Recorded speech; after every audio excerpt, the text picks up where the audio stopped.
நம்ம வந்து டூருக்கு ஏற்பாடு பண்ணி போகிறோங்க. ஹோல் த கிளாஸ் வராங்க டூருக்கு அதாவது இண்டஸ்ட்ரியல் விசிட்டுக்கு அப்படின்னு சொன்னால் அது ஒரு தனி க்ரைட்டீரியாங்க. சப்போஸ் பாதி ஸ்டூடெண்ட்ஸ் வரலைன்னு சொன்னாங்கன்னா அது ஒரு தனி க்ரைட்டீரியா. இருக்கிற ஸ்டாஃப் மெம்பர்ஸில் கொஞ்சம் பேர் இண்டஸ்ட்ரியல் விசிட்டுக்கு கூட போகணும், கொஞ்சம் பேர் கிளாஸை ரன் பண்ணணும். ஆப்சன்ட் போட முடியாது இல்லைங்களா?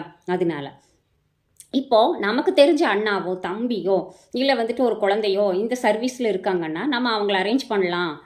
அப்போ நமக்கு ஒரு தைரியம் இருக்கும் அப்படின்னு நம்ம ஏற்பாடு பண்ணலாம்னு நினச்சாங்க. ஸ்டூடெண்ட்ஸ் நம்மளை பார்த்து மேம் அடிக்க பார்க்குறீங்க அப்படிம்பாங்க.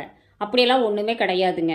நம்ம இருக்கிற உடம்பு நிலைமைக்கு, நம்ம இருக்கிற சைஸுக்கு ஒருத்தர் 2 பேர் கூட நம்மளால் என்ன பண்ண முடியாதுங்க, போராட முடியாது. ஸோ ஒரு பாதுகாப்புக்காக நமக்கு தெரிஞ்ச அண்ணா, நமக்கு தெரிஞ்ச தம்பி வராங்க அப்படிங்கிறது தான் நம்மளோட ஆர்வமாக இருக்கும். அவ்வளோதாங்க. இதில் கமிஷன் அடித்து என்ன பண்ண போகிறோம் அப்படின்னா நிறைய சம்பளத்துக்கு வேறு வேலைக்கு போயிருப்போமே, வாத்தியார் வேலைக்கு போக வேண்டாங்களே, அது ஒன்றுங்க.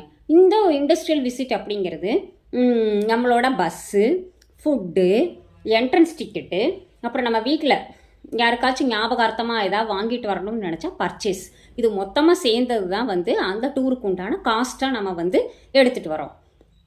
இப்போ பஸ்ஸுக்கு 2000 ரூபா ஆகுது அப்படின்னு சொன்னாங்க. ஃபுட்டு ஒரு நேரத்துக்கு நம்ம கொண்டு வந்துடுறோம்னு சொன்னால் மிச்சம் 2 நேரம் ஃபுட்டுக்கும் டீ ஸ்நாக்ஸுக்கும் அப்புறம் பர்ச்சேஸ்னு ஏதாவது போனால் அதுக்கும் சேர்த்தி தான் நம்ம பிளான் பண்ணணுங்க. இதுதான் இண்டஸ்ட்ரியல் விசிட்டோட அமௌண்ட்டு ப்ராப்ளம்.